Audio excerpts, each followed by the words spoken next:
I have been in prison my whole life, a bleeding heart never free. What happened to the boy I used to be? This is Stone Side! This is Stone Pride! We don't know. We're talking to the system. The idea that hope exists for everyone is something that's really powerful.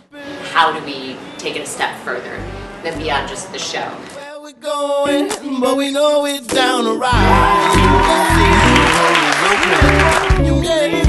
Yeah, we on the road now, hometown and Stone Soup has a very strong outreach foundation. We can't just put a show on that addresses the issues. We have to be actively involved in them. We're in the midst of a neighborhood that has issues. That was one of the reasons why we specifically wanted to perform here, because we love this neighborhood. This is where we do our outreach. This is not a story about good people versus bad people. This is definitely just a story about all people trying to make it in their own situations. And I tried really hard when I was writing these characters to not villainize anyone, because I think when you label someone a villain, you take away their ability to change. When you look at the play and you read the book, you'll start to see that, you know, my situation and what, you know, end up leading me to become incarcerated and then ultimately changing my life is no different than what is affecting a lot of young men and women of color.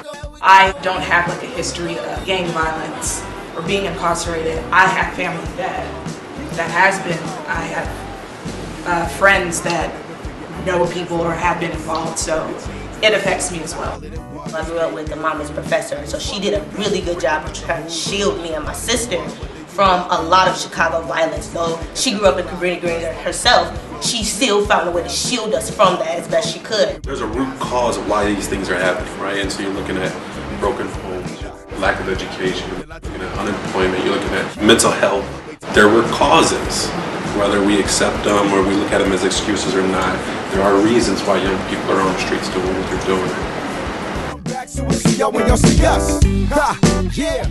These are not the throwaway kids in our community. These are young people who we feel, if we continue to invest in them and not divest, and then we can potentially turn them around and help them change themselves. It's very complicated. There's so many fronts.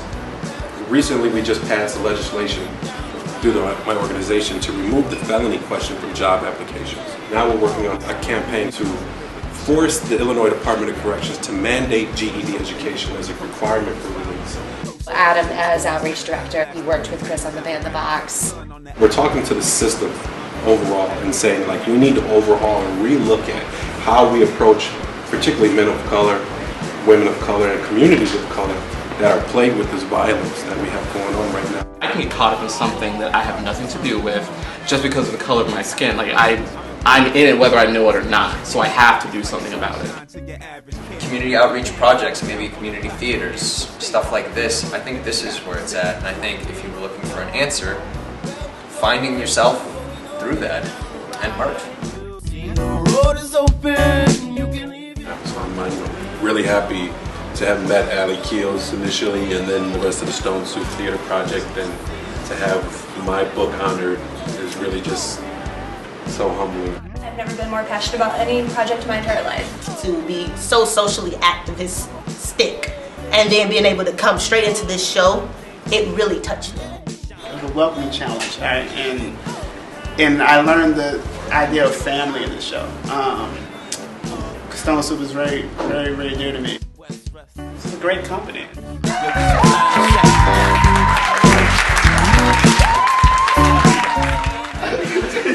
How did I get involved with this?